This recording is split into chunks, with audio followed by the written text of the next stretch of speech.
Me enamoré de mi novio, y resultó que era ChatGPT. Nunca diría que Gareth fue un novio especialmente expresivo. De hecho, si tuviera que resumir cómo era al comienzo, diría que siempre estaba, pero nunca del todo. Contestaba con monosílabos, olvidaba planes sin mala intención aparente y, cuando yo necesitaba palabras, él parecía no encontrarlas.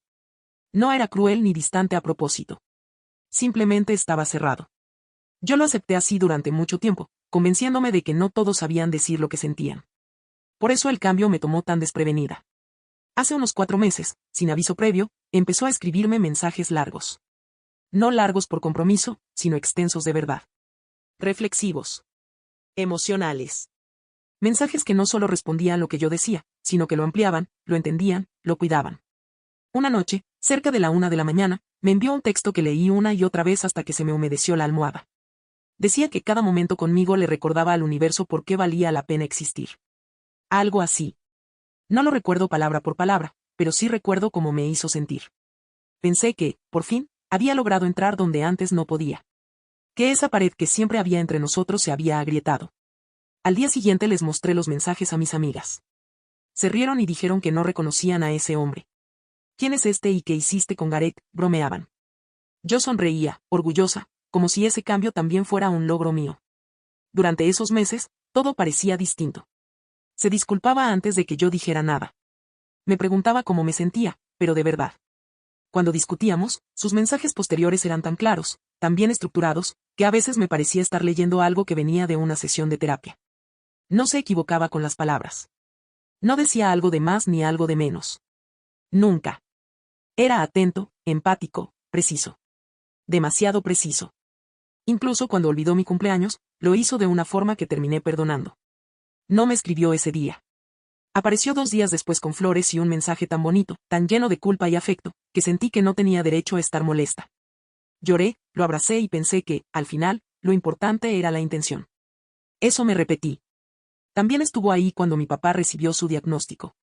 Esa noche lloré como no había llorado en años, apoyada en su pecho, convencida de que por fin me entendía. Me decía las palabras exactas que yo necesitaba escuchar. Palabras que no sabía que existían, pero que parecían hechas para mí. Durante 4 meses me enamoré más. No solo de él, sino de esa versión nueva, madura, emocionalmente presente. Nunca se me ocurrió dudar de dónde venían esas palabras. Yo quería creer que eran suyas. Hasta el sábado pasado. Fui a su departamento temprano, con la idea de sorprenderlo con el desayuno. Nada grandioso. Solo café y algo caliente para compartir antes de que empezara el día. Gareth estaba en la ducha cuando llegué. Dejé las cosas en la cocina y moví su laptop para hacer espacio en la mesa. No estaba buscando nada. Ni siquiera era curiosidad. La pantalla estaba encendida. Y abierta. La laptop estaba ahí, con el brillo alto, como si no tuviera nada que esconder. Iba a cerrarla sin mirar, lo juro. Solo quería poner el plato y el café sin que todo se deslizara. Pero la pestaña abierta ocupaba toda la pantalla, imposible de ignorar. ChatGPT. No fue el nombre lo que me detuvo, fue la primera línea que leí sin querer. Sentí como el estómago se me apretó antes incluso de entender del todo lo que decía. Escribe un texto para hacer que mi novia se sienta culpable por preguntar dónde estuve anoche. Me quedé inmóvil. Leí la siguiente línea. Haz que parezca que ella está siendo controladora, para que se disculpe ella en lugar de mí. Reconocí ese párrafo antes de terminar de leerlo. Cada palabra. Cada giro. Era exactamente el mensaje que Gareth me había enviado la noche anterior, a las 11, después de desaparecer durante 6 horas y volver oliendo a un perfume que no era el suyo. El mensaje que me hizo dudar de mí misma. El que terminó conmigo pidiéndole perdón. Las manos empezaron a temblarme. Deslicé hacia arriba. El historial seguía. Y seguía. 4 meses completos.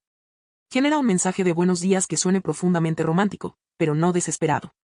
Ese fue el mensaje que yo había capturado para enviárselo a mi mejor amiga, llorando de felicidad, convencida de que tenía algo especial entre manos. Escribe una disculpa por olvidar su cumpleaños que la haga sentir que realmente me importa. Ahí estaba. Mi cumpleaños. Olvidado. Perdón perfecto. Perdón que me desarmó.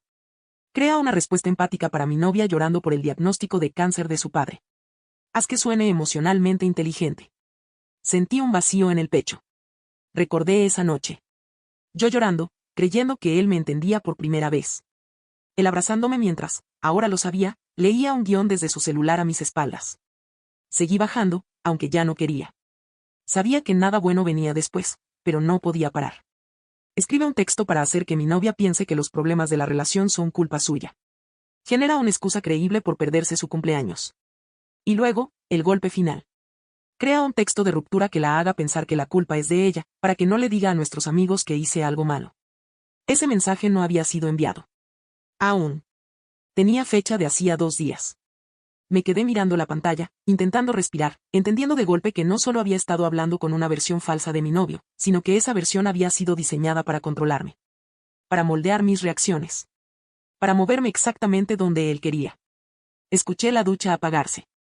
No sé cuánto tiempo pasó. Tal vez 3 minutos. Tal vez menos. Reaccioné por puro instinto. Saqué mi celular y empecé a tomar capturas. Una tras otra. Cada comando. Cada respuesta. Cada manipulación cuidadosamente escrita. No dejé nada. Cuando Gareth salió del baño, con la toalla en la cintura, me vio de pie frente a su laptop. Su cara pasó por varias emociones en segundos. Primero confusión. Luego pánico. Después enojo. Y al final, esa calma forzada que ya conocía demasiado bien. «Oh, amor, ¿qué estás haciendo?» Era el mismo tono suave de siempre. El que ahora sabía que no era suyo. Sin mirarlo, respondí. «Leyendo tu manual de juego». Gareth dio un paso hacia mí, todavía con esa voz tranquila que ahora me sonaba vacía. «Y no es lo que parece». Levanté la vista por primera vez. «Has estado usando inteligencia artificial para manipularme emocionalmente durante 4 meses». Abrió la boca y empezó a hablar rápido, como si ya tuviera el discurso preparado. Dijo que solo la usaba a veces, que los sentimientos eran reales aunque las palabras no lo fueran, que siempre había sido malo para expresarse y que solo necesitaba ayuda. Ayuda. La palabra me cayó mal. Le mostré mi celular. Pediste que me hicieran sentir culpable por preguntarte dónde estabas. Pediste que creyera que los problemas de la relación eran culpa mía. Redactaste un mensaje de ruptura diseñado para destruir mi autoestima. Se quedó callado un segundo. No iba a enviar ese, dijo al final. Lo miré fijo. ¿Y cuál ibas a enviar entonces? No respondió de inmediato. Bajó la mirada. El que hacía que tú te disculparas. Sentí algo romperse, pero ya no dolía como antes. Era más bien claridad. Intentó acercarse y me tomó del brazo. ¿Podemos simplemente hablar de esto? Me solté. Nosotros nunca hablamos, Gareth. Yo hablaba. Tú copiabas y pegabas. Me reenvié todas las capturas a mi propio chat, guardé el celular y tomé mi bolso. No grité. No lloré. Me fui. Esa noche me llamó 11 veces. No contesté ninguna. Los mensajes de voz eran largos, pausados, cuidadosamente emocionales. Me pregunté si también estaba leyendo eso desde una pantalla. A la mañana siguiente, mi celular vibró. Un mensaje suyo. Largo. Vulnerable. Perfectamente estructurado. Lo leí una vez y no sentí nada. Lo copié, abrí ChatGPT y escribí una sola frase. ¿Tú escribiste esto? La respuesta fue inmediata. Sí, este texto parece corresponder al contenido que generé en una conversación anterior. Tomé captura de pantalla. Se la envié sin agregar ninguna palabra. Nunca volvió a escribirme. Y por primera vez en 4 meses, su silencio fue completamente suyo. No olvides dejar tu opinión en los comentarios, dejar tu like y compartir este video.